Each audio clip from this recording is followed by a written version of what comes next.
Hello, friends, and welcome to another episode of Just Another Kill Team podcast, connecting kill team communities across the globe. If you're passionate about the tactical skirmish game that brings together strategy, lore, and creativity, you are in the right place. Don't forget to hit that like button, subscribe, and stay updated with our latest episodes. If you want to support the show, check out our Patreon. Your support means a lot to us. Follow us by using the social media links in the podcast description for all the latest news, and be sure to leave a review to let us know what you think. Thanks for tuning in. Here's today's episode. All right. Well, we're back with Will, New England's best, and Beta Decima Stan, here to definitely not talk about Beta Decima, I assume. Oh, are we not talking about Beta Decima? I gotta defend it. Oh, I'm down for that. Yeah. Yeah, I'm here to defend it. It's been a couple of weeks of folks talking trash, and I'm ready to stand up for it. Look, I'm down. It's not like there's an upcoming tournament in the Northeast area where anyone would have to interact with Beta Decima, right? Oh, wait, I lied. Will, you want to spill the beans? Yes, at the Atlantic City Open, coming up here in just a couple of weeks, we're having a team tournament down there in New Jersey, Atlantic City. We're going to run Volcus, we're going to run ITD, and we are going to run Beta Decima. Beta Decima is going to have a little piece to it. We're going to run the New England Kill Team map pack for Beta Decima. Sick. Is that like previewable, or like can we toss that in the show notes, or is that going to be something that you can't see what it is until you get to the event? Hopefully, we're going to have it done by June 1st. We have 2 of the maps completed. We actually played. I played in a local event in Maine here today, and we played one of the maps, and folks really enjoyed it. So we have 2 maps done so far. We're hoping to have 4 for sure done by June. We'd like to have 6, but we want to try to have 6 in there. But we have 2 that we're really confident in, and add some really interesting pieces, both of light cover, heavy cover.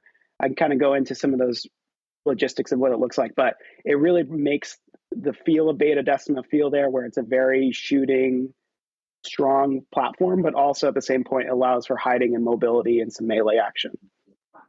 Nice. Yeah, with like the extra terrain pieces that you're adding, is that like like a GW kit, or are you just like finding parts that are laying around, or like how's that working out?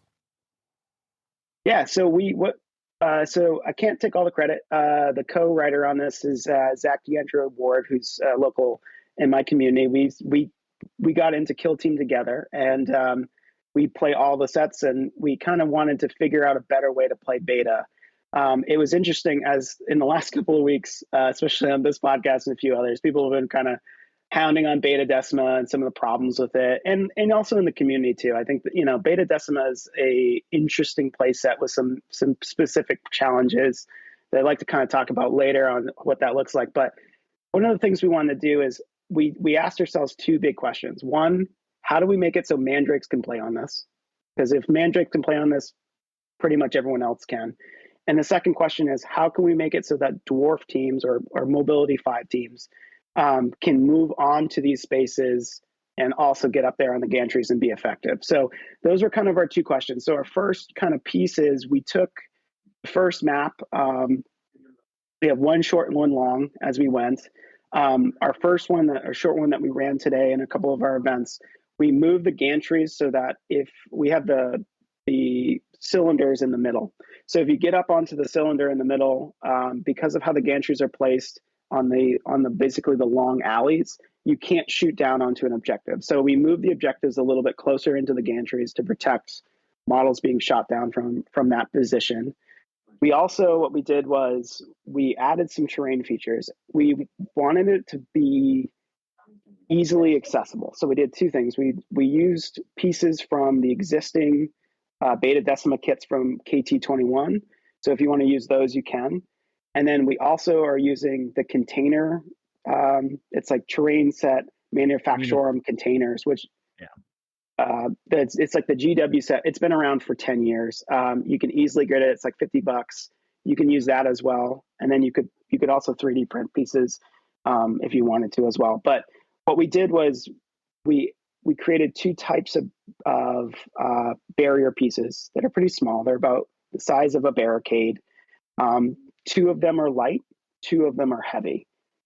So what ends up happening is we have some heavy cover pieces on the gantries for staging, but they don't create avenues of obscuring that are kind of challenging and that stuff. So you can stage up some mobility. We also create some light pieces so that you can stage up there and also shoot and take cover and that sort of thing, so that you don't necessarily have to take barricades. The last piece we did was we used the container pieces to fill some of the dead space either on the sides or in deployment zones, depending on the map, so that you can stage models up. So today I played a game actually on that layout against Goremongers, which Warmongers on Beta Decima is going to be a pretty challenging game for them, but they were able to stage and play the alleys, the lanes pretty well, and we had a pretty solid game back and forth.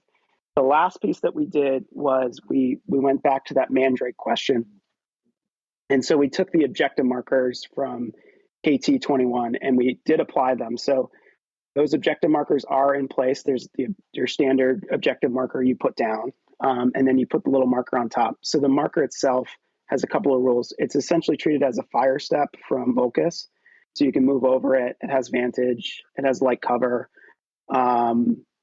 which the fire step doesn't have light cover, but it provides pretty similar thing in mobility. So it's not a restriction on movement. But then we applied the rule beacon. So beacon is a specific rule for that piece. So the piece basically says if you are within control range of it, and you have a heavy rule, you gain the benefits of that. So if you have a faction-specific heavy rule, going back to Mandrakes as an example, if you're within an inch of the beacon model, that piece, you're going to get within shadow. Where it gets a little silly is when you get to Chaos Cults, Ratlings with the Ogren and Gellerpox. Those models would get heavy cover.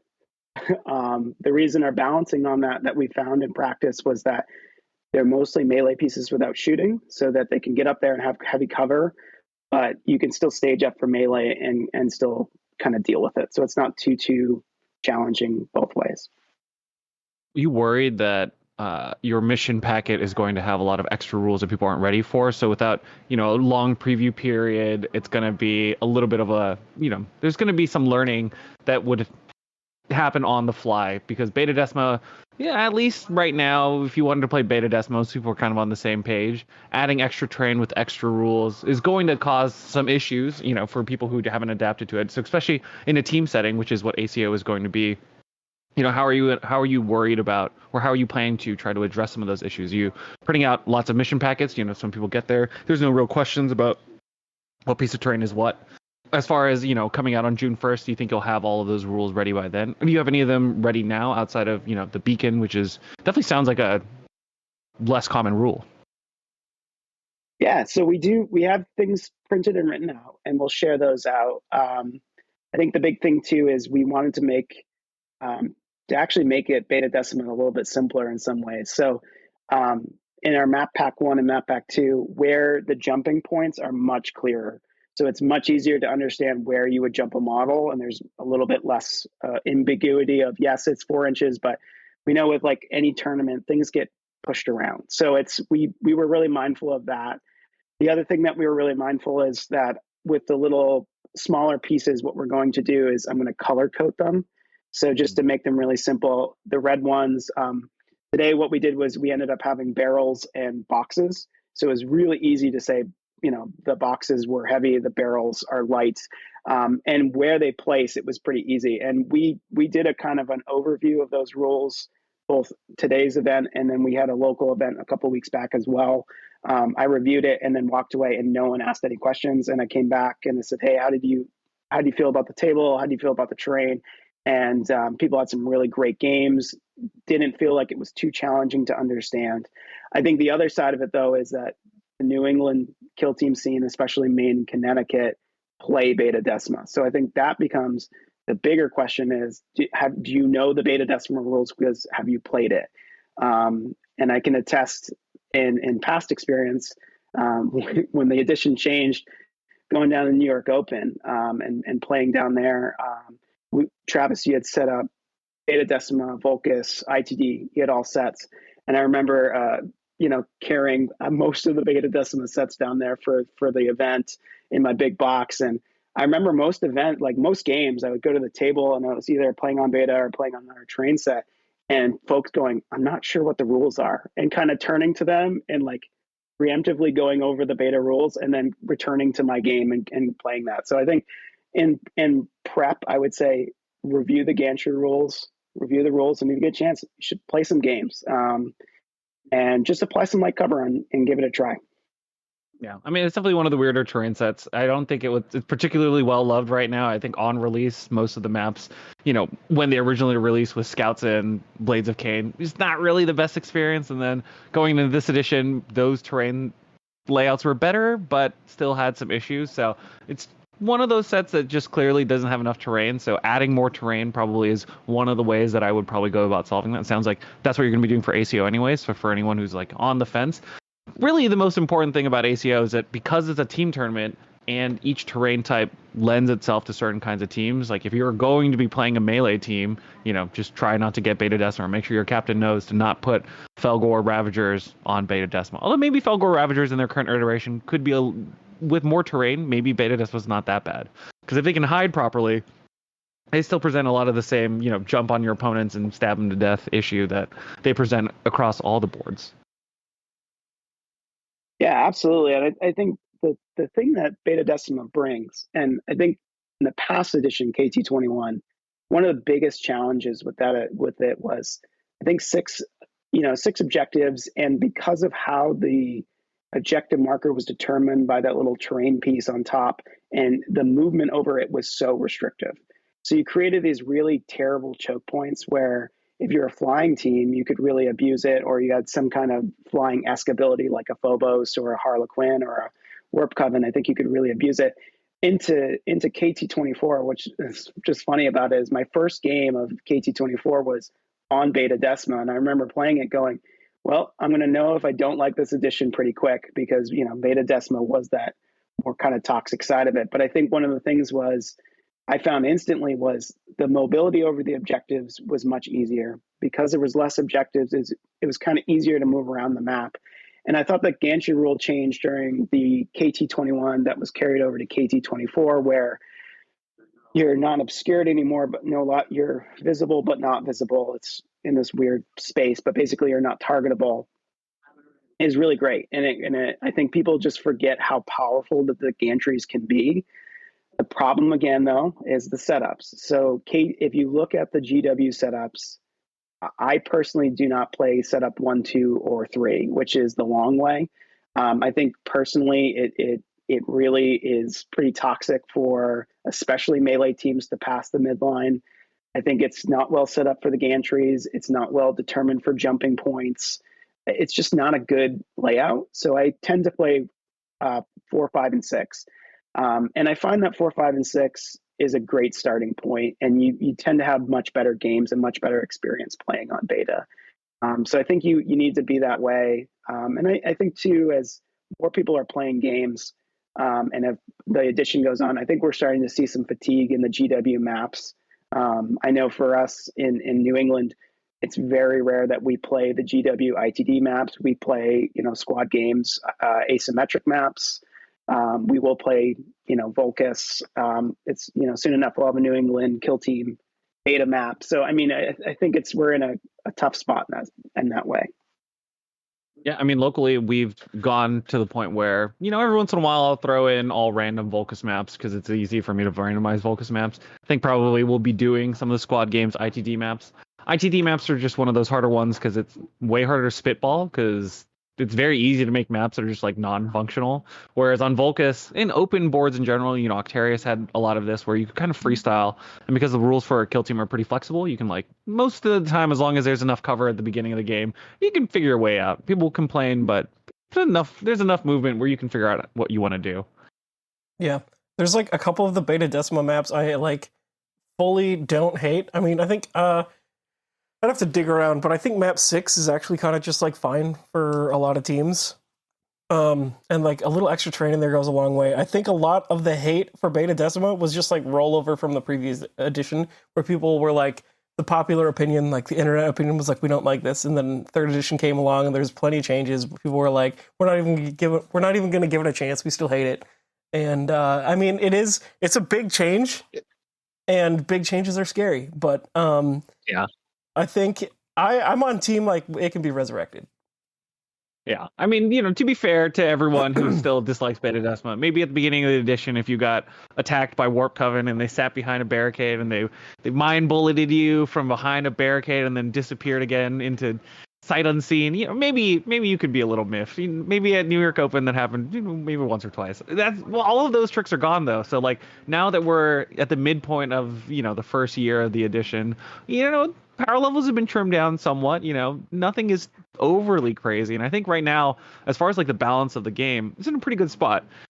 Sanctifiers not going to be overbearing on Beta Decima, like shoving them onto Beta Decima is actually a very powerful thing to do in a team setting. So for anyone who has like these missions and opponents they really don't want to play, like these team settings are a great spot to kind of force your friends to be in a weird position and then kind of work around it. Or you just have a team that's pretty reliable. I'm sure Space Marines are still fine on Beta Decima. You get on top of a Vantage and just play a turret defense game for a little bit and pop some heads.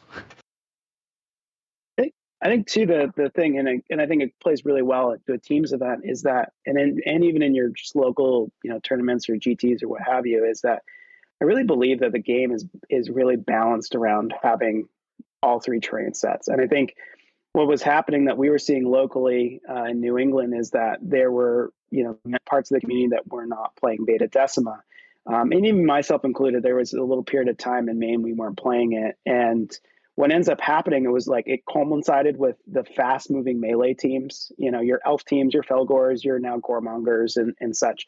And, when those teams are just playing on Volcus and ITD, like they're living their dream, their absolute dream.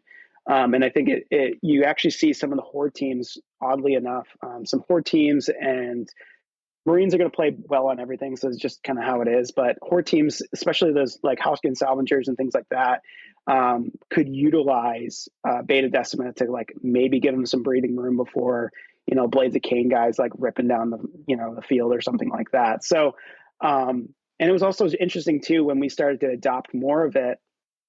You saw some more of the mobile shooting elf teams, particularly Hand of the Archon and Corsairs, playing really well on it because they were popping up, maybe shooting, maybe getting into a charge position, and then utilizing the dash to get back down. So I think when we're playing only the two, ITD and Volcus, you're going to see really specific teams rise up to the top, and they're going to take full advantage. And I think one of the things that I'm worried about is that I certainly won't. My community knows I play Warp Coven and I play Legion. If you just give me Volcus and ITD, I'm just going to play Legion. And I think, Khorne operatives with damage 6 and damage 8, elves have a really tough time into. They have not solved that problem. So I think when you put it on a Beta Decima, now we're putting on a little bit of more like even playing field where that Chosen, that Butcher needs to cross the midline. And if you're playing a Corsairs or a Hand of the Archon, or even a Blades of Cain, you're going to be able to use some tricksy actions to take some shooting position before taking that charge. So I think that's important. And I think if you put it into your rotation on your local, game night, we'll put Beta Decima in every other week just to get some reps in and get people to play it and know it so that they feel comfortable at a tournament. I like it. I'm not sure if I like it, but I respect the hustle and trying to get more Beta Decima play. I think it's an interesting terrain set. I don't have any good mixes because the only piece of terrain we have extra at my local shop set is like the big shot glass tray, which I think is good, but it does add a lot more, and it's basically like fully removed from any of the standard Beta Decima play experiences because you have infinitely more heavy than the original board. When you've seen people play on these Beta Decima boards, you mentioned that elves are doing a lot better just because they have ways to, do the old thing of Kill Team 21 where you would jump, shoot, jump, where you like move up to the building, shoot, and then dash down. You can still kind of do it on Volcus, but because the only way that you can do it is on the strongholds, which are actually 3-inch climbs, you can't actually dash down because if you're doing it from the L-shaped ruins, those are 4-inch drops effectively, so you can't dash down a lot of the times. It's kind of hard. Are there other teams that you've noticed are struggling or doing well on Beta Decima that people who, if they're interested in getting in for a team tournament, could look into for having a Beta Decima like anchor? Yeah, so I think I'll do the struggles because I think it's pretty easy to say who they are. Goremongers struggle on Beta Decima. Even if they're crossing the midline, elites really do a number against them. Sanctifiers also struggle into it, even with the ability to double move on TP2. They have to get themselves into position, and I think the teams that do really well into Beta Decima can really kind of abuse that on the ability to come up and kind of strike on that. I think teams that do well on Beta Decima, I think dwarfs do really well. Both sets of dwarfs do well, but I really like salvagers. I think even with the change in the current change, you still have some really good heavy weapons. You still have spot, so you have the spotter action to remove some of the light cover that as they're coming down the way, and then set up a kind of big blast play if you can. I think you have the jetpack guy who still does well. He's not going to be a turn point 1 threat, but turn point 2 threats remains the same. And you can stage him decently well, I think, on a lot of the maps and layouts. So I find them pretty good. I also think Brood Brothers play well. Again, utilizing some of the crossfire and some of the heavy weapons that they have. Kashikins play okay, which is a surprise because I know they've been struggling. But again, they have some good shooting options and can at least kind of get some double taps before like a good team comes up there. All the elite teams play well for various reasons, from Phobos being able to be very mobile, Angels of Death having some Seek Light and the Sniper, Legion just being Legion, Warp Coven because they have fly and some really good tech. I think Warp Coven is probably the best on Beta Decima of my opinion. And then I think the other one that I just think is just an interesting outlier is Ratlings. The Ratlings, I think, struggle on Beta Decima inherently because there's no heavy cover. So you will kind of typecast that you're going to take a heavy barricade, but they do have a spotter still. So you can utilize that as models are pushing through. Because of our terrain set, we're going to have some heavy cover up there, so you can stage there. And I think the other thing too is you actually take Ratlings and you use your Bulgrin to move up, kind of take that on, and then you shoot into combat. So you take advantage of that if you can, and I think it plays pretty well. So that's just kind of a hot take there. It's gone well in a couple of games in the past for me. It does take some practice for sure. I'm not gonna lie, if I was playing Ratlings on Beta Decima, I would drop all of the Ogrins. I've already done a bunch of practice games with no big dogs, and just like 11 shorties actually kind of bangs. And then Beta Decima would be like the time to do it. The other team that is fabulous on Beta Decima, and I haven't played them with the new change, I've just only played them on ITD, is Drop Scions. It is unbelievable because the thing that people I think forget about is that the Scion drop token can be moved into the water. There's nothing saying you just can't obviously land in the water. So this token just kind of sits there and you end up with you have to be really mindful of it, but man, you can get these crazy plays where you can get the gun servitor on top of the large tower or in a good position. You get Meltas in good spots. They're really, really strong on Beta Decima. Yeah, and Tempestus Aquilon's got that fresh buff, and it has not really helped them as far as me and Jason can tell on the stats. Like they're playable. They're popular again. Last week they actually showed up in fair numbers for the week. We'll see what next week brings. And, a fun point is bringing up Casterkin because Jason just came back from a Casterkin tournament where he went, 2-1-1? Yeah, 2-1-1. It was literally today, like 2 hours ago. I was finishing up my last game. Yeah, Kazarkin, they have some struggles, but they are fun. I did 3 maps of Volcus and 1 on Octarius. We had Beta Decima there, but I didn't land there personally. There's some Gallo Dark, and I dodged all that too. Well, after like those 4 games, do you feel like it would make sense for them to be reasonable on Beta Decima? I actually went into the tournament knowing that there was going to be Beta Decima, and I was like, you know what? I bet that would actually be a big advantage for me. I think I bring the sergeant with the hotshot las. I just run one of my duplicate troopers and put like a token on him that's like he's the sergeant and just goes super duper shooty. Like bring a couple of warriors maybe, I don't know, instead of the demo guy, bring an extra warrior, because like the unlimited smoke grenades, and then just like ditch all of your crappy equipment, because like Kesselquin equipment is not amazing. Just bring like lots of barricades, bring some ladders, extra smoke grenades, and I think they could actually do pretty well, just like Will was saying. Yeah, I think the boogeyman to like Casterkins or drop, Scions, Aquilins, is Goremongers. Like everyone's playing them, and they're going to really struggle into that. But the Goremonger has to cross the midline, and it's going to take them more than half of a turning point. You have the ability to double tap them as they come across. Yeah. Yeah, I mean, it definitely seems reasonable to me. Jason, you had 2 wins, loss, and a draw. Which was your loss against? Was it against Goremongers? So round 1, I played against Nemesis Claw and lost. That was Will. We had that was another Will who we've also had on the show. Good dude. That was Volcus. I think it was Secure, and then basically I actually tabled him and I lost anyways because I went for storm objectives and I completely failed to get into his board edge whatsoever. I was just like pushing or like I got there but I would die. So just like pushed super duper hard, tabled him, and that was like the only points I scored. Which was very exciting. I mean, it's a cool way to play. It's kill team, all that.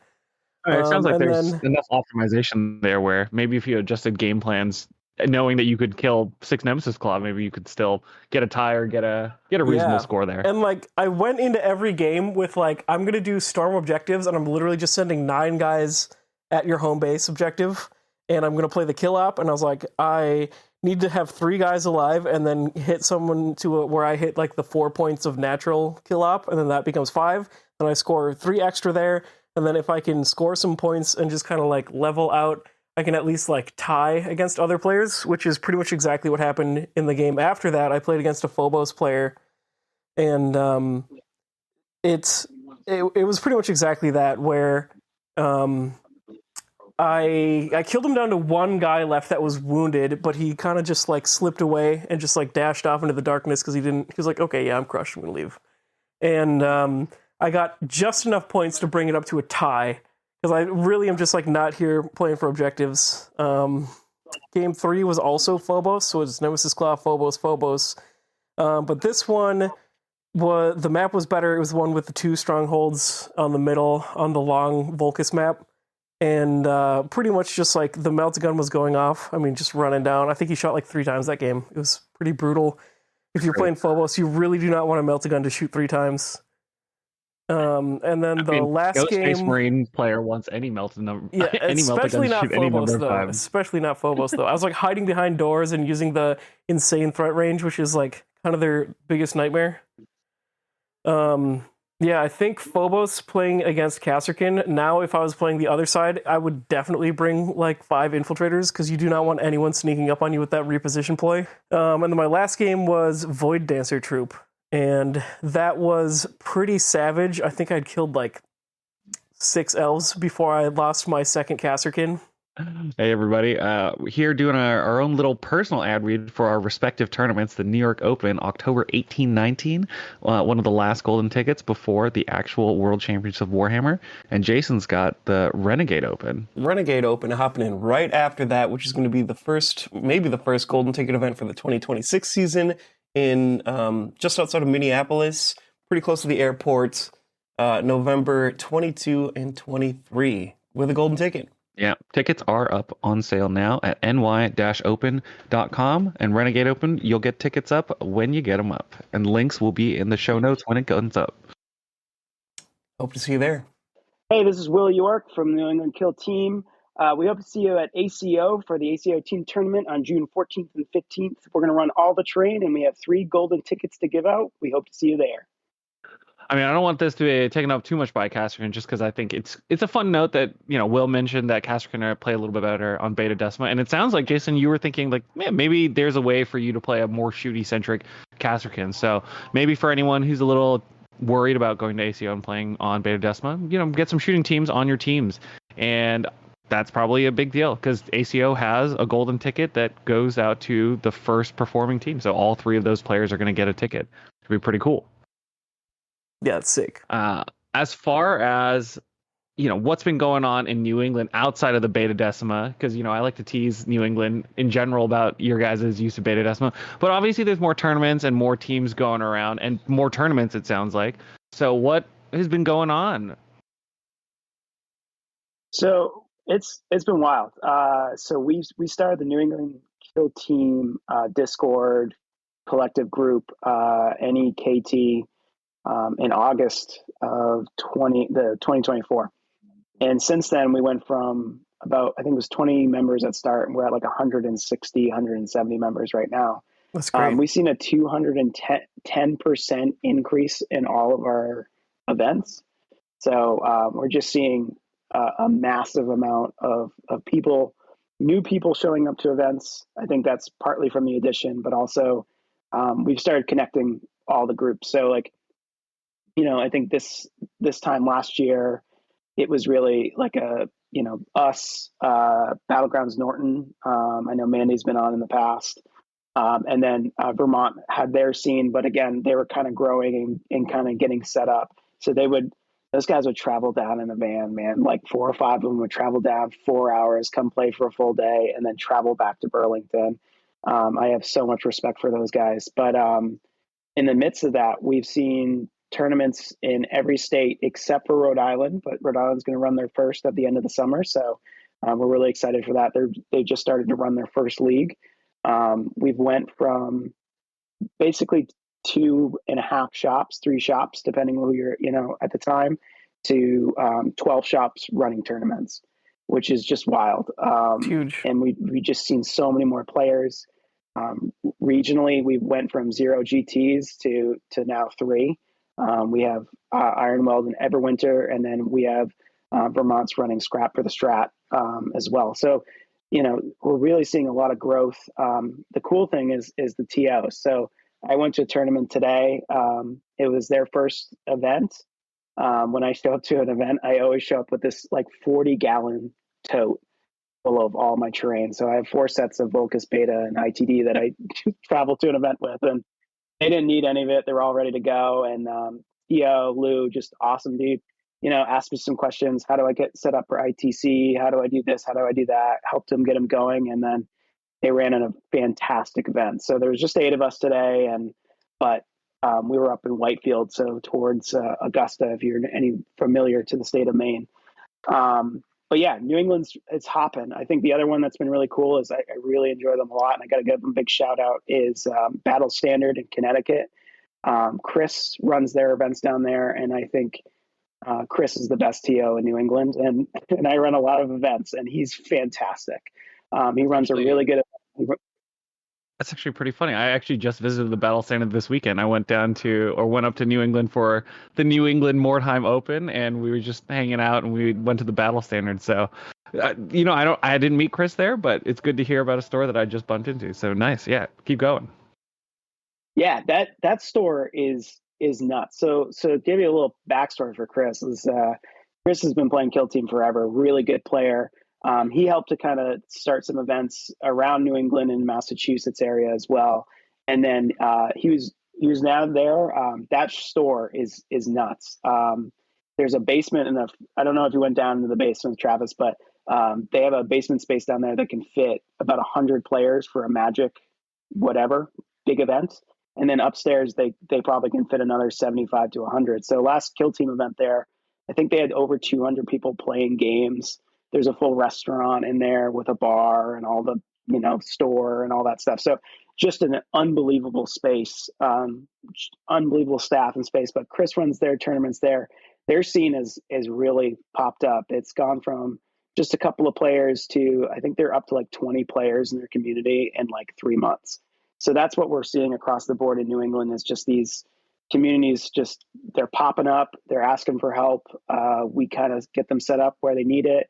We try to promote them as best as possible, and then we're really reaping the rewards of it. It's been really, really, really exciting. I thank Jesse for all of his work. The two of us really put a lot into this. Yeah, the constant struggle of every TO is to find other TOs, and it feels like, we're like 5 years into the Kill Team journey for, Warhammer 40K Kill Team, made by James Workshop themselves, and you know what? It's nice to not be the only TO in the area. Yeah, and when I go down to ACO, we have a local still at the same time. So we're, what the Zach has helped me write this map pack. We'll be running that our local in Maine while I go down to ACO. So it's, we have really great people, and I think the thing too is like that we're seeing, and I'm seeing a lot of is as events are coming up and people are really getting excited about Kill Team, it's making that question of like, how do I want to run an event? Do I want to run a league? Do I want to run a gaming night? Do I want to run a tournament? And what does that look like? Do I want to run it really competitive, or do I want to run it really casual? So I love that each group kind of makes their determinations. I try to like really wade in on those and see like what people want to do first, and then try to give them all those resources. We have some really good campaign resources that folks have used. But then if people want to play really competitive stuff, we can kind of get them and set up for that as well. And I think the big thing is just making that my only rule is I tell people is if you want to run an event, a league or, game night or this, please put it on best coast pairing. And it's my only rule.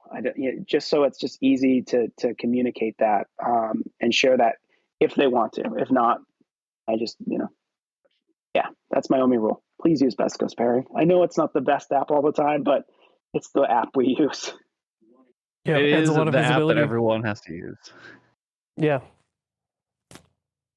I'd say if you're down to wheel it back, I'd like to hear a little bit about your tournament. What'd you play? How'd you do? Sure. I played Warp Coven. I go back and forth between Warp Coven and Legion. I came in first. It was 8 of us. It was through 3-round event. My first game was into Goremongers on Beta Decima using our modified map. It was I was able to really take a lot of ground quickly, and as the Goremongers kind of moved up, I was able to set up really good shooting positions and take advantage of it. I usually do a 5-2 spread with my Zangors, so I'll go 3 wizards, usually 2 gunners. They're usually flamers. In this case, I did flamer and soul reaper, and then I did 2 Zangors just to kind of bait a little bit of that and do some mission economy. Game 2 was into Legion, which was cool. It was on ITD, and we were playing the asymmetrics, and he actually like won turning point 1 or won turning point 2, which is really what Legion wants to do on ITD. But he went up and had a big play. I fade as my weapons and kind of was able to dodge that out. And then I think turning point 2 is pretty aggressive. I think I ended up killing 4 of the 6 Legionnaires on turning point 2 just with flamers and some other shenanigans, which was a little rough on the Legionnaire side. I think he played really well on kind of that cagey melee that Korn does really well, but I just didn't set up too many angles for him to get those attacks. I let him go after my Zangors and just let my rubrics and my wizards do the rest. The last game though was wild. So on to IGD again. I played Zach. I keep talking about. He was playing Nemesis Claw, so I knew he was going to push up really hard and play pretty aggressive. We were playing secure. He scored high on crit ops and he set up really well. He won turning point, and I set up so that I could be, if he Vox streams, I had a really good aggressive play in a couple spots. So he ended up like putting a melt-a-gun through to try to take out one of my wizards, and again, fate is my weapon, turned a 6 to a 2, and then it was just like, I think he ended up putting 12 damage through, but he went bolt pistol afterwards to try to finish the wizard out and was unsuccessful, unfortunately. So I was able to kind of block that out, and it kind of collapsed that flank. So my other flank, I had a wizard able to charge a rocket gunner and then secure a point and then come back and do some work the following turn. So that's a really fun game, Nemesis Claw and the Warp Coven, especially in ITT.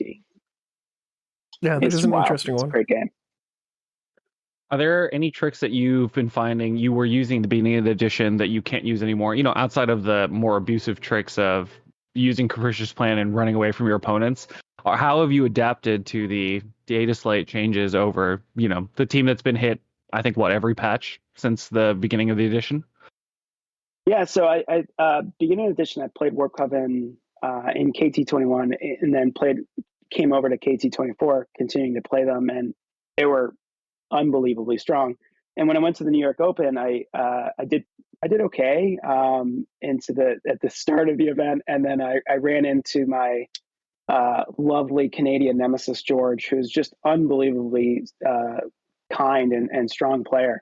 And he was playing Warp Coven, so we played Warp Coven into Warp Coven. And just as a side note here, we were supposed to play on Beta Decima, and Travis said, "No, no, no, Will, you have played on Beta Decima twice so far.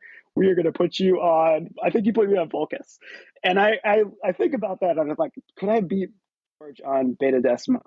I don't think I could beat George, but I would have had a better shot, I think, if I could reel that back.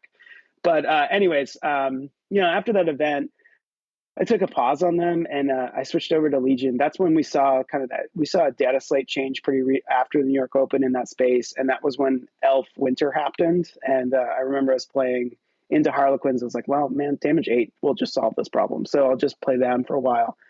I actually came back to Warp Coven recently, so in the last about month and a half. One of the things I didn't know at the beginning of the edition is that you could take 2 flamers. I was always taking 1 and feeling pretty silly that when I found out you could take 2, I was like, oh, that really changes this team. I think the changes have all felt pretty good. The equipment changes I think are the biggest things you see. So at the beginning of the edition, you just took all of their equipment, and you could do some really terrible things of like movement 7 fly and that stuff. But I think now you end up I always take arcane robes, which again is not as good as it was, but still pretty strong when you need it. And then you end up taking more universal equipment, and I think it's better. Honestly, it feels more balanced across the board. But I also think the tech is better because you end up taking like smoke and stun grenades. I love to take an ammo crate. I'm a big fan of the ammo crate with Warp Coven, and obviously your ladders and barricades and things like that to make the mission. But I haven't found that the rule changes have really hurt me too much, just because I had such a gap between playing them. You laugh every time you use the ammo crate and say just as planned as you fire off your balanced shots into your opponents. Yeah, it's just like the ammo crate is really great tech. And I don't remember who was talking about it on one of the podcasts, but when I started realizing like its positioning, especially for Warp Coven, because they're going to play pretty far back anyway. So getting in position on like an ITD situation where you can open door, go on guard, and you have tapped the ammo crate, like just gives you that little security that if they decide to really play that aggressive play, like you're going to hit them with the full flamer, which is really nice, or whatever you're going to do with it. So I think that's really good. I think the other thing too is just looking at crack grenades, you can shoot your flamer or Soul Reaper cannon twice if you do not move. But you can still move, shoot, like today with Goremongers is a good example. You can move, shoot your flamer, I think was in the case of this situation, and then throw a crack grenade if you have it. So that's what I did. So it gives you a little bit of tech there if you so desire to do that. You're still hitting on 4s, but you have some rerolls with a light and a few other abilities. I did not know that you could shoot a flamer and throw a crack grenade. That's because you can. Oh, you can? Oh, well, I made a goof. That's my bad. I was actually looking this up just the moment you said that. So Astartes, during each friendly Warp Coven Heretic Astartes activation, it can perform either 2 shoot actions or 2 fight actions. If it's 2 shoot actions and a Soul Reaper cannon or a Warp Flamer is selected for both, you spend 1 additional AP for the second action. You cannot select the same psychic range weapon more than once per activation. So I guess you're right. You just can't. Oh yeah, it's a flat generic 2 shoot actions, so that's pretty interesting. I think they were trying to word it in a way kind of like the other Astartes where you got to fire a bolt weapon, but Warp Coven just built different.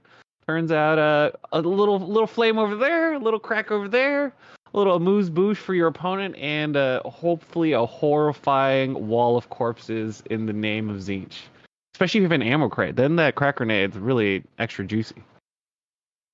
It is. And I was like, yeah, it's a weird piece of tech because you're still slow because you're still at 5-inch movements. So like you need to like have pretty good staging if you're going to do something like this. But It's great if you need a double tap on like Goremongers is a good example because of the 8 wound cap. But it's there, and it's you can use into a frag grenade or something like that. So yeah, just a little. You're still stubbing the ammo legs, crate, though. So. and the ammo crate, just because I assume there's a fair number of listeners that probably aren't actively using this. Part of the reason why it's particularly good on Space Marine teams or any teams that can double shoot is that the buff lasts through the whole turning point. So if you're taking a shooting team and you know that you're going to be out activated, you just get balance for like 3 shots. It's also, I think, critical is that it's not balanced. It's a reroll, which is it is a reroll, and which the is reason really distinct. And that little thing is nice. So like, there's some other matchups too, where if you're playing like Legion, for instance, in the R1, if you decide to take Ammo Crate, or actually I see it more in Angels of Death, you can still get your balanced reroll from your Chapter Doctrine, and then you can still take your Ammo Crate reroll because it's just a reroll. So if you have Ceaseless in there too, it's a funny piece where you're like, oh, I'm going to Ceaseless these, and then I'm gonna Ammo Crate this one. I mean, you can have Ceaseless and Balance, and it's the same functionality where you're going to reroll all of one type, and then you're going to reroll one of them. But the most important thing is you can't stack rules. So if you had Balance and then Ammo Crates gave you Balance, you wouldn't actually get 2 rerolls. But because this is a reroll, which is not balanced, not keyworded, you're like, it's good. You're free to fire. Maybe this is also the tech that Rekka Crew need to have. I've watched a couple games of Rekka Crew floating around, and while I like the melee pieces a little more, having a couple of gunners in the back line means that when your opponents go to interact with your frontline melee pieces, you've got a dude in the back that's just ripping some rockets. And if he's got an ammo crate, 7 dice probably should be enough to start the Rekka chain somewhere. And then you can edge that towards maybe an ammo crate with the pulsar rocket to really try to get your first 2 Rekka points as early as possible. I don't think it's good, but it is maybe funny. If you can do an ammo crate on that 3-inch blast. I mean, the 2-inch blast already has Relentless. I don't really know if you need reroll once when you have Relentless already. Oh, that's true. But for all of your repulsor rocket needs, where you want to fire your 6 dice on 5 point that creates a bubble of injury, if you had 1 extra reroll, maybe you would get that Rekka point. Because one of the neat things about the pulsar rocket, and the reason why it's like theoretically supposed to be playable, is you can fire it sight unseen, tag someone, get some Rekka points, and then the first melee engagement, you have those points ready to go, and you know that you're gonna blow someone up. It's kind of bad most of the time, but maybe with 7 dice, it's a little better. Yeah, we have a guy in our community that's been playing them, and I had a couple of games into some folks in the last couple of weeks into Rekka Crew. I think that you put an ammo crate like ITD specifically and Beta. It's really easy to set up a lane where you're like, I know I'm going to put the pulse rocket or the guy with the rocket racks in a really good spot. I find too that it's been really interesting is utilizing the bomb squig just to be in the way. So you're like, okay, cool, you killed the bomb squig, it didn't do anything, because it still generates Rekka points from my understanding, because you can still roll for it. So you create this thing where you like create this guy with a little bit of balance and some good reroll, and then you have all these extra Rekka points, so you can just kind of really stagger them or stage them up and get really aggressive, which is pretty cool. Yeah, that's actually hilarious. You ammo resupply your squig before it goes in, so you get 7 dice on the extra explosions.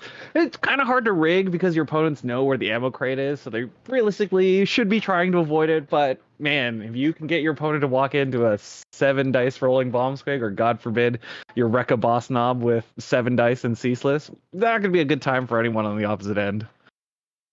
The placement of the ammo crate is anywhere in your territory. It can also go on Advantage, right? Mm-hmm. Yeah, that's in your territory.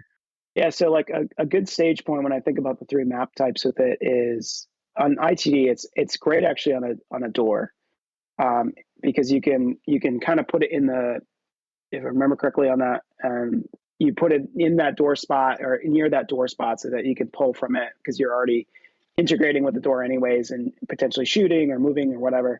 Focus, I really like it if you could stage it up on, obviously, the second or third floor.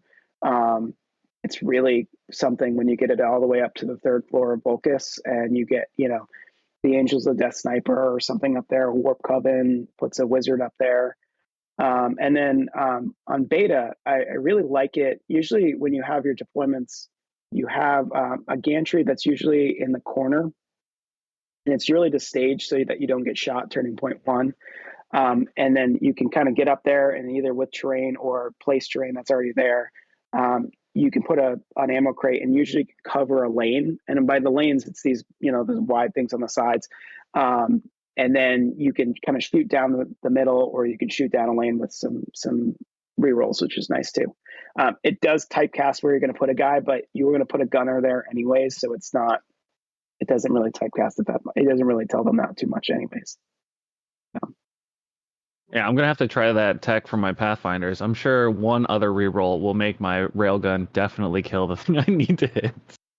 Yeah, that's kind of similar for like Kasserkin. I'm like, they're so inflexible with rerolls, and like they're really, really hurting for rerolls. So I'm like, maybe I should be thinking about taking an ammo cache for the Kasserkin as well. I mean, I feel like with equipment, right? There's like, I think Warp Coven really made me realize this, less so than Legion. There's so much equipment that you take that's just useless, that you're just not going to use. So like today, I took stun grenades and matchup 1 and matchup 2 and matchup 3. I took smoke grenades. I never threw a stun grenade, and I never threw a smoke grenade. I took crack grenades in all of my matchups, and I only threw a crack grenade once. So like right there, that was a waste. But I bet I CP rerolled at once during this whole event. So I mean, right there, that potentially could have been a not using a CP reroll and I using that CP somewhere else. So that's how I look at it. Where there's a lot of equipment right now for specific teams that are just kind of waste that you end up not using, and you're shooting anyway, so might as well use it. Yeah, shout out to the Vested players still taking the command drone oversight or whatever lets you roll two points for your extra points. Don't do it. It's not worth it. You don't need them. You're definitely going to end the game with more than enough points. So just even with that extra Vespid, you're definitely not going to need more command points from your Tau Overseer. Just get rid of it. And, it sounds like for you, Will, maybe get rid of stuns since you're not using them anyways. Although, hopefully, what that means is your opponents are respecting that you could stun them at any given time. And it's not like you're a Phobos where you just know that whenever you land in a spot, you're going to throw a stun anyways because you have 4 of them, so you can waste them. Like, I find stun grenades in this piece is like, if I'm playing Legion, stun grenades, it's like, all right, cool. I might throw one on a counteract, especially against like a fast moving melee team. I'm probably going to maybe throw one on the counteract if they're playing KG. So maybe turning point 1, I'm going to throw it. Smoke grenades, I'm going to use into decent shooting teams as we all do. But it's like more times than not, I just feel like I'm not doing anything with it. So I've been trying to get back to the basics of like what pieces of equipment do I always use, and it always comes back to like things that are giving me more action economy. Those sort of things. And that's where I found the ammo crate actually to be pretty good. It also comes back, and I know like last time I was on, I gave a 20-minute spiel about how I only play Contain, and that continues to be the case. So also if you're playing Contain, ammo crate also continues to be in that same vein. So it plays well into that as well. So Contain, even when there's a perfect stronghold in the middle of the map that you could just play take ground with and fight over your opponent? Travis, I'm gonna be honest with you. So I think I've played 40 games. I actually looked at my statistics on this. This is insane. 40 games now, tournament games of this edition, and 37 of them were Contain. What were the other 3 take ground? Did I? Nope. What? No, because I played Nemesis Claw for an event, so I had to play something that wasn't Contain. I think I played. It's not the world I would expect most people to be living in. So for anyone who has different experience, drop by the Discord and fight with Will on our Discord. Just another Kill Team podcast Discord. I mean, what's brutal is like the New England meta has just realized that I'm only going to play Contain, so they're just like playing stuff to contest it. And shout out to my buddy Eli. We're playing some practice games, and he's like, "I'm just going to take Storm Hostile Objective with AOD." And, dueler aggressor, he goes up and he's like, "What are you going to do about it?" I'm playing Legion. And I'm like, "Oh, I got to have to fight you. And that's going to go poorly for me." And he he took that win. He won that game, and then afterwards was like, I'm just going to take more guns, and when you storm hospital objective, I'm going to contain some more. So that was kind of my learning point out of that. But it again, I already gave my spiel, so you can go back in the podcast on that. Contain does not play well into elves, but elves don't play well into damage 8 melee. So I'm just going to keep saying it, and we'll hope to find out what happens. I mean, that's the power of Khorne Legionaries. There's no other team that's really running around with a casual 8 damage on the crit that they guarantee. So yeah, because it's severe. For anyone who's worried about it, that is the worry on Khorne Butchers. They just come over and you die, and then the Khorne dude with the demon sword will come over with severe and extra damage, will just chop you in a little bit. So you got to outmaneuver your legionary opponent. And if you're worried about contain, maybe you don't outmaneuver them because you walk into their territory, which is rough. I think the Warp Coven plays contain even better because you end up with 3 pieces that move so much faster than most teams. So you have either a movement 7 wizard or a fly wizard, depending on the layout. And then that piece can get up there and cause havoc. And then you have Zangors, who you just don't. Yeah, they do stuff, and if they do stuff, that's great. But also, like, they can run up the middle, they can run up to points, and kind of force your opponents to have to deal with them because you have crack grenades. So if they don't, or stun grenades, like, they do have some of that respect there. But also, they're in this position where they're expendable, and they give you a turning point to set up all of your guns and kind of offensive magic to continue to contain. And that's what happened in all my games today with that. So yeah, it's tricky. And I didn't, in my last game into Nemesis Squad, I only scored 2 points on contain. So and just was okay with that. Yeah. All right. Well, Warp Coven sounds still annoying, and who would have thought? Warp Coven being. I mean, it's funny because every week on the SAS show, me and Jason will talk about what we think is good, looking at this week's BCP stats, and I'm always surprised at Warp Coven not doing better, just because they have holes, but they still have so many tools, and they're all still so flexible, and it's still on the Astartes bodies, whereas the other release meta was Inquisition agents, which basically kind of like disappeared from the meta. So no one loves being the Inquisition, and they're a little bit harder to play, and they got nerfed hard enough where people are off of them. But Warp Coven are kind of in the same boat, but they still do pretty well week to week when the diehard people are playing them. I think Legion and Warp Coven in their both spots, one of the challenges that, I mean, they've been nerfed a lot. So I think people who played them at the beginning of the edition have moved on. So you get that situation. And then I think it's a high play ceiling to play both teams. So I think what ends up happening is new people are playing them, and it takes a while to figure out Warp Coven, what boons work, what's your play style, how's that going to fit. I could spend hours kind of explaining to people what works for them, but everyone's going to see it differently. And I think when I went down to New York and played George and was talking to some folks, there's a lot of Warp Coven players there. No one was in agreement on like what equipment to take, what boons to take, how you're taking your models. And that's cool. Like, that's a really great play space to have. So like, if you're looking for an interesting team that I understand will go away, soon enough, they're a really fun one. I think the other side with Legion does, I think, better because they're a little bit easier to play. But still, I think Legion's been nerfed a lot, and rightfully so. They deserve it. There's some really toxic pieces to Legion, but I think the other thing is people still kind of get stuck on not taking the right marks. So I'll see folks, who will take Slanesh or Nurgle, and I'm in strong disagreements on both of those. But they have their thoughts and opinions, and I think as they play games, they figure out works well for them. So I respect that, but it takes time. And I think when you're in a tournament setting, especially,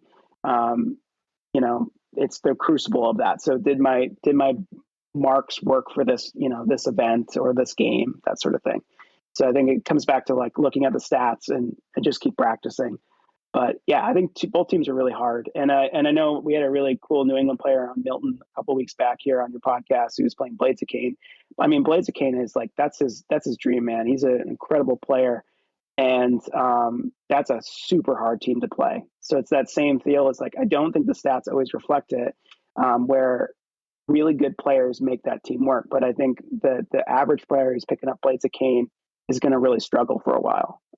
They're just a really tough I team think to play. it's interesting hearing Milton talk about Blades of Cain because he was playing a very not Unga Bunga style, which when you have Howling Banshees and Striking Scorpions with Chain Swords and Power Swords, you're like, I do want to go in and Unga Bunga, but if you just play it back a little bit, you can just pick people off a little bit on turns 1 and 2, and then really turn on the Unga Bunga afterwards. And this is something that I've heard a couple times from a couple different players. You know, Shane at Adepticon was playing Felgor pretty cagey, just trying to score points regularly, play the crit up, because he knew if people got close, they didn't want to get close. And now Shane is out there playing higher attack circle, probably on Chronomancer, smushing people again, just probably on that same bent of, you know, you can be a little bit aggressive, force your opponent to interact, and when they do, you can hold your resources in the back line, then run away. You know, because if you just prep for the middle end of turn 2 and then blow someone up, your opponent has to react, then all of your guns shoot and then run away. It's been a good spot for you to play the next couple turns. Just playing that longer game plan, not rushing out in the middle, not putting yourself at risk. And it seems like that still remains very powerful. I think it absolutely is. I think I think my only change to that, and that's maybe just my flavor, and I've talked about it before, is I like to, like, Turning Point 2 set up a lot of a really aggressive plays to at least pick one of those. So I think, again, going back to like Legion or Warp Coven, Legion, if you can go 4 APL with Ceaseless, with a Melta Gunner who's got, you know, Rending Bolt Pistol as well, with all of the whistles and things that are going on, you know, you're probably picking up 1 to 2 models. And now they have this Melta Gunner up there that you now have to deal with, which is going to force players to react, and they're going to potentially make mistakes, and then you're going to be able to take advantage of the rest of that. And if you set up multiple paths of that, you can really put the pressure onto players. And I think what ends up happening was in Maine, we had a lot of Nemesis players in the last edition. So, like, you know, it felt like I was playing constantly into the Vox Scream play style. So you're just like, all right, I'm going to set up some really cagey plays, be ready to be really hyper aggressive on this first or second play, and then try to reap the rewards afterwards. And then play that contain, play the longer game, force those players into making those mistakes. Because I know how I'm going to play this game, and they don't, because I've given them this option that they now have to deal with, if that makes sense. And I think, again, Legion, Warp Coven, Blades of Cain, Chaos Cults to some extent, do a really, really good job of that. Most of the Marine teams, for the most part, do a good job of that. Yeah, one can don't feed models just to mean models. Oh, sorry, go ahead. Well, one can only hope that the next couple teams, you know, the GW is releasing the Raveners and the, you know, whatever the AdMech team is. I don't remember what they're called off the top of my head. Battleclade. The Battleclade are going to be well designed and interesting. You know, hopefully more balanced than Goremongers and Sanctifiers. Although looking at the stats, Goremongers have not been particularly overbalanced. Like, they seem perfectly fine as far as stats goes. Really, Sanctifiers, and even then, Sanctifiers, they're probably obviously good. They got hit once already, faster than any other team, basically outside of Felgor. You know, pour one out for the day one Felgor homies. And I'm excited for them. You know, are you excited for the Raveners and the Battleclade coming up? What are your hopes and dreams for that pair of teams? Are you a big Tyranids fan? I am. I'm so excited. I'm going to end up probably buying 2 boxes just in case the Raveners. I need more than the base set of Raveners. I want to make sure I have everything. So I'll talk a little bit after this too about my team tournament experience in the past and just team tournaments in general. But I used to play Tyranids. That was like my mainline faction in 9th edition. I played them competitively, both in singles and teams. And I actually owned 9 of the Metal Raveners. And somehow I got them in a lot in 8th edition.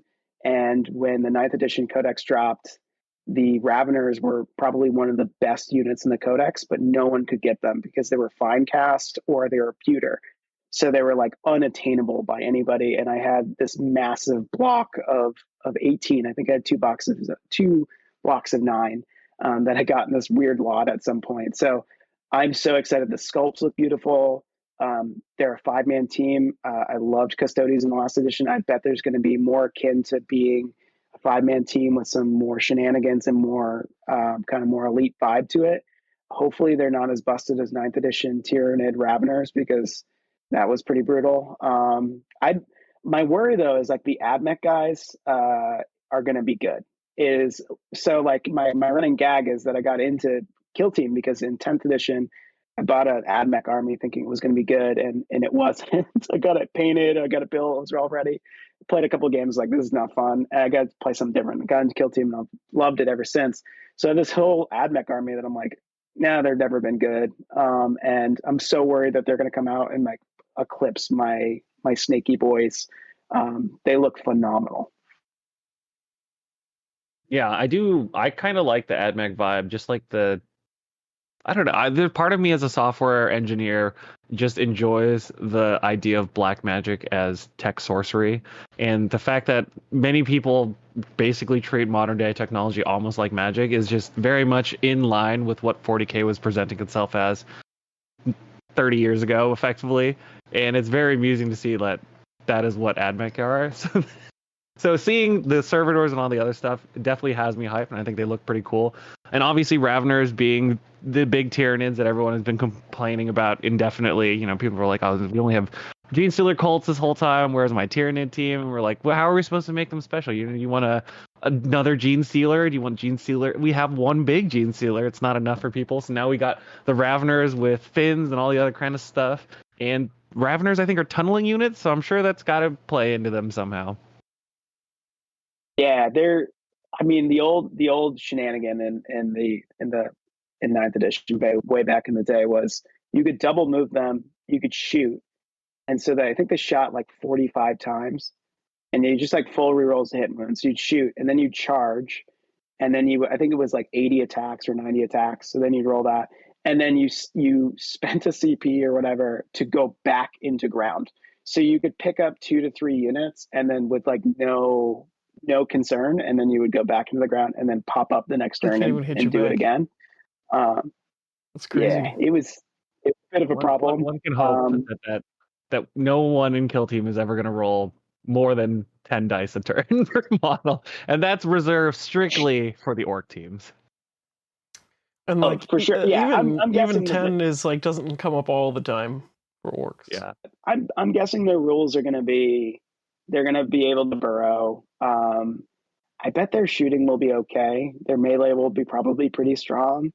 And I'm guessing that they're going to be 18 wounds. The thing that I'm more curious about is, so I keep looking at the models, and I don't know if I've never seen any articles about what the base size was, but they look like they're on 50s. I mean, they look big. And the original ones are overflowing their base right now. So I wouldn't be surprised if they're definitely 40s, but if they're on 50s, I wouldn't be shocked. And then it's like, how do you move around a Ravener on a 50?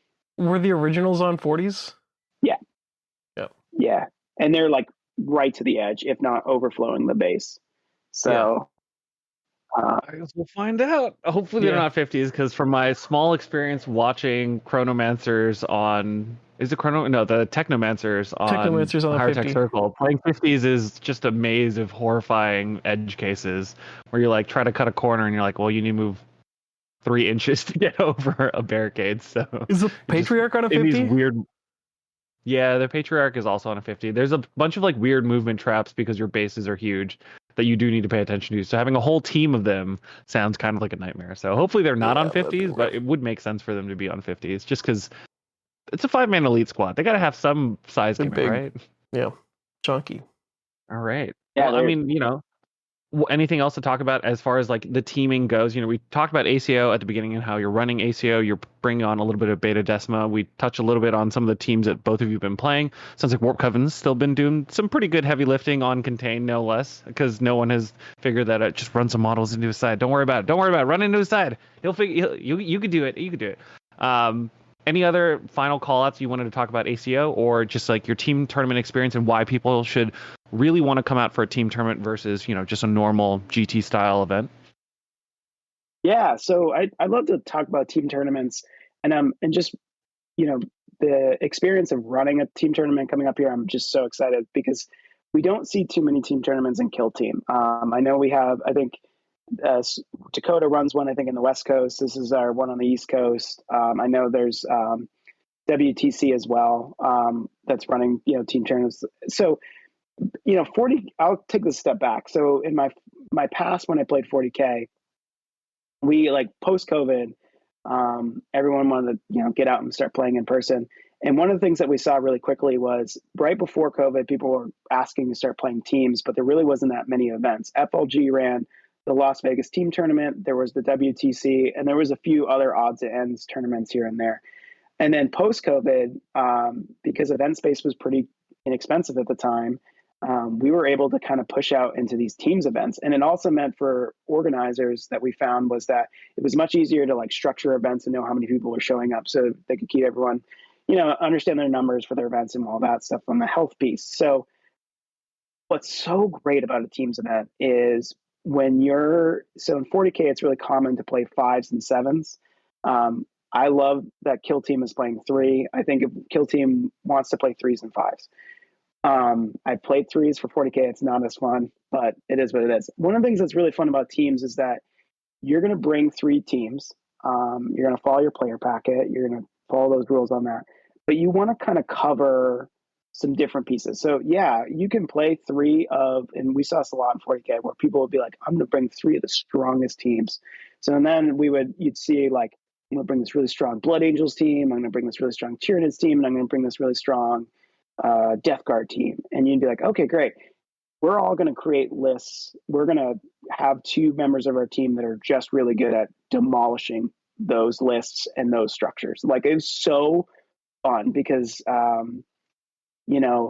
you'd see these people get really excited about it and then they get paired up. And if you knew how to do I'll get into the pairing process, but you'd bring your big bad army and then you'd immediately realize, oh no, this is my counter to my big bad army. And you'd be like, this is why the teams tournament is not a singles tournament. And so as I played more teams tournaments and was on a couple of regional and then national teams, I was always kind of the anchor player. So I ended up playing Tyranids. I played Imperial Guard. I think I played Knights. What else? I played Death Guard. So I ended up playing as more of like, we can put you on any board type. We can put you against any opponent. You may not win, but we're going to keep the score close so that the other players could potentially win games. So one of the things with the team tournament that's really important for folks to understand is you're going to, like, just because you absolutely get hosed by an opponent or destroy an opponent doesn't mean anything, because your teammates also have to do well. So you have to put those components together. And so thinking about that, the other side of it is you want to be able to cover the spread. So having some good teams that can play against everything, like Warp Coven or Legion or things like that. But also it's really nice to have kind of tricky teams. So like having a Corsairs, having a Mandrakes, those can be important. The thing that in 40K that we saw less so than in Kill Team, and I'll talk about my experience Kill Team, is that in 40K, the terrain was less important. So FLG for their team tournaments were player place terrain when I would go. And some of the terrain sets were a little bit better for shooting, some were a little bit better for melee, but they were still pretty big pieces and you could usually hide enough of your models in the beginning. The differences in Kill Team is that, Mandrakes don't want to play on Beta Decima. You know it. So part of your pairing process has to be, we need to put our Mandrake player on focus so that they can definitely score 6 points on surveillance and play pretty well because they're going to have a lot of access to heavy cover. So how do we do this? So in the teams process, you're going to have attackers and defenders. So your attackers you're going to be put up first. So for instance, like if we have Mandrakes, Mandrakes gets put up first, and then the other team's going to put their 2 defenders up, and the attacker is going to pick who they're going to play into. So if there's like a particular matchup that's really bad, you don't have to pick that. Now the advantage for the other side, for the defenders, is they're going to choose table. So with the table setup and that particular go of things is kind of put this in the wrong order. You want to be the Mandrix player who's on defender because you're going to choose the table that you're going to play on. So you're going to choose Volcus. So it's running that through. We're going to make sure at ACO that we have a mats out so that you can do this player process order, and then I will walk people through it as a demo before the event is gone. But essentially, you can kind of set up some good matchups either on terrain or against faction, which is really fun. But also, someone's going to probably land on a hand grenade, unfortunately, and have to play on a bad matchup. And that's okay too. So if you're that player and your team, just making sure that you know that and trying to keep the games like consistent and safe and just try to score as many points as possible. And really, part of the fun of the team tournament is if you're forced to take the grenade, you still have the victory or good games of your friends to, buoy your expectations. Because you know that, like, oh, this is going to be a hard matchup. I'll do the best I can, have the most fun I can. And hopefully my friends also do well so that we can still come out of it, in the same way. Years ago, we were playing, my team was we went to an event in New York, and we brought 5 teams from Maine. So there was, I think there's 25 people from the state of Maine playing Warhammer Teams tournament. But one of the team was just like, it was a goofball team, and they were trying to get last. Like, they weren't doing very well. And they had to play a team that was dressed up like Star Trek characters. So they were all like in Starfleet uniforms, and they were trying to figure out who was going to be the red shirt. Was the gift back and forth between the teams. So like, that's the other thing about team tournaments is really fun is like people, will dress up. Shout out to a team back in the day, the Macho Man Randy Savage Gaming Club, came in all Macho Man Randy Savage gear and kit. Like, man, just go for it. I was talking to a guy today at my tournament. He was telling me about he was playing a team tournament, and they got banners, and they put up banners around the events, but they never had won an event. It looked like they won the event, but it, like, in very small font, said like placed 8th, placed 9th, or placed 6th, and they put them all over the place. So like, they were all dressed up in these like big uniforms, and they went to the table, and these like guys are really pumped up to play them. They're like, oh, they got to be really good, and they're like, you didn't read the banner. It's like 8th place or whatever. That's the thing about teams. And I think you can play some really cool competitive games. Absolutely. I think there's a lot of space for team captains to think about the pairing process, think about teams, what teams are going to bring, but also like have some fun with it. Bring if I love to see a, Stone Cold Steve Austin themed team at ACO, like, for sure, that would be rad. Bring it, man. It's wicked fun. Everyone brings ladders and steel chairs. They could bring the actual like little ladder models, and then the little ladder that's like, oh yeah, bunched up one. The kill team sets do come with their own steel chairs already. They're just tiny ladders. Yeah, it's just, you're ready to go. But I would plead to people as team tournaments are one of the best ways to play both. Like the ACO is going to be a great example, but you can play them locally. I played a team tournament actually locally here in New England back in December, and it was great because we only played 16 players, so there's only 4 teams. 3 teams are already preset beforehand, and the team I played on with 2 people who I've never met before. So the TO just paired us up because I said I would love to go. And we had a ball. Like, we met that day. We kind of did a little bit of talking beforehand on what teams we were comfortable playing and bringing. And then we showed up and we played. And I think for the TO side of it is you want to make sure that the event is a little bit longer. So if you're running your rounds, let's say an hour and 45 or 2 hours, you want to add about 15 to 30 minutes for the pairing process. So it does take a little bit longer to play a teams tournament, and it will take a little bit longer at ACO as well. But just to make sure that you get through the pairing process and you do it correctly. And then it's also a good time to call over a TO. Call me over if you have a question about any of the pairing pieces as well. It's the first round, the first time you do it, if you've never done it before, is a little uncomfortable because you're like, did I do this right? And then you're going to play your game, you're going to find out, and then you make that error correction on the second round. So, but it's so much fun, and it's something great that you can do at a major level. ACO, we're going to have great terrain. It's going to be big fun in Atlantic City. It's going to be fabulous, but also bring it to your local. It's big fun. And I will give one little shout out to, I've also played doubles. I know that Adepticon has a doubles packet. They're fun. Like doubles is kind of a weird matchup, but I way prefer teams over doubles. But doubles can be fun. Yeah. I think doubles is a pretty neat format. It's also lower effort for tournament organizers, and most people like Volcus and In the Dark, so it's easy to just have those be the sets of terrain. Otherwise, thanks, Will, for coming on, talking about lots of stuff, team tournaments, Beta Decima, Warp Coven, Jason on Kasserkin, and all sorts of little things dotted throughout the podcast. And hopefully people will see you out at ACO.